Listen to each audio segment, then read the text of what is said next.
Hi, I'm Mr. Mark. Going to be showing you how to make a marble dragon eye, tell you what that is, and go through the process. And you already saw some of the completed ones that I just did a little while ago this morning. And I'm going to show you how to make it. So very first, let's go through what we need here. So the marbles are actually what we call half marbles. And they look kind of like this, they're rounded on one side and flat on the other. You can find these at craft stores. You can find them at the dollar store. They normally come in a big bag of them, so you have a whole bunch of them to use.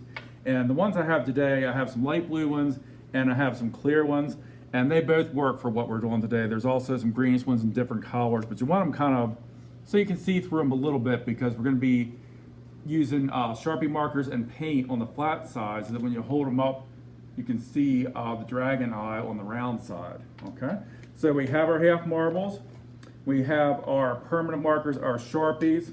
So the colors you really need black for the pupil, and then whatever kind of color you want to use to outline the pupil. And I got a bunch of different colors here. Now I will tell you, I did try the fine point ones, and I did not like those as much as the solid point ones. They just fill in a lot better and they work a lot easier. But whatever you have to use, but this is what I was using. And then after we do the pupil, we're going to get to the rest of the eye, and we're going to be doing painting. And I got different colors of paint. These are all acrylic paints that I had, and I use different colors with them. I got my paint brushes, and we're going to just paint the back of it, and I'll show you how that works. Okay, so very first I'm going to pick out what kind of marble, and I'm going to pick a clear one, and I'm going to take this one right here, and then I'm going to take the black marker, and we're going to be drawing our pupil, and we're going to draw it on the flat side. Okay, very important, you want to do it on the flat side.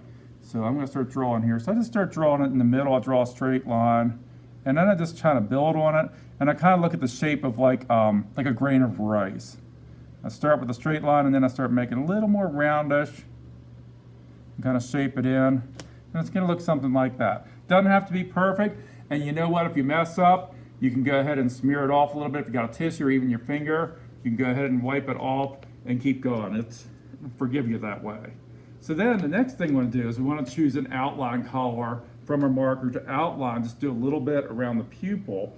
And because I know I'm going to use blue paint, I think I'm going to go with this green marker here. And with this, I'm going to do the outline. I'm going to go around the outside on all the sides of the pupil. And I'm going to make this fairly thick.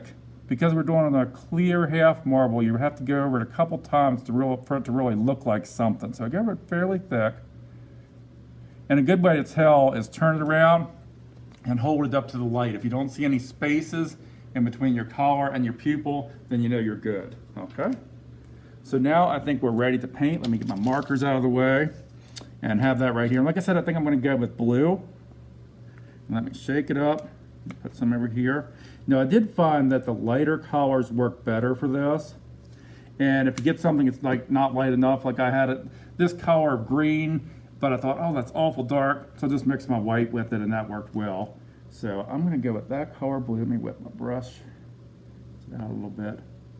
Now, the thing that I found by experimenting was this: when you paint on this, you don't want to smear it around too much, because you're going to mush around your Sharpie marker and it's going to mess it up. So you're just like going to dip it in there pretty thick, and then I'm just going to brush the whole back. I'm going to go boom, boom, boom, like that.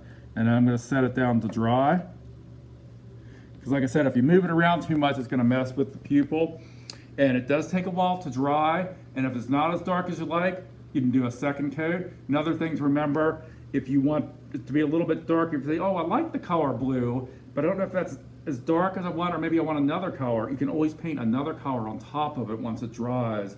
Tan or brown are very good to add with like a lighter blue or a lighter green, and it'll give it those different textures to the eye and really make it look kind of neat and kind of deep. But like I said, when you're buying a bag of these, you get a whole bunch of them. So you can try it out, you can experiment.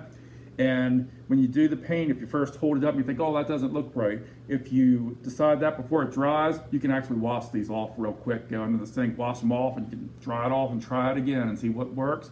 Try different colors and just have fun with it. Thanks for watching me today.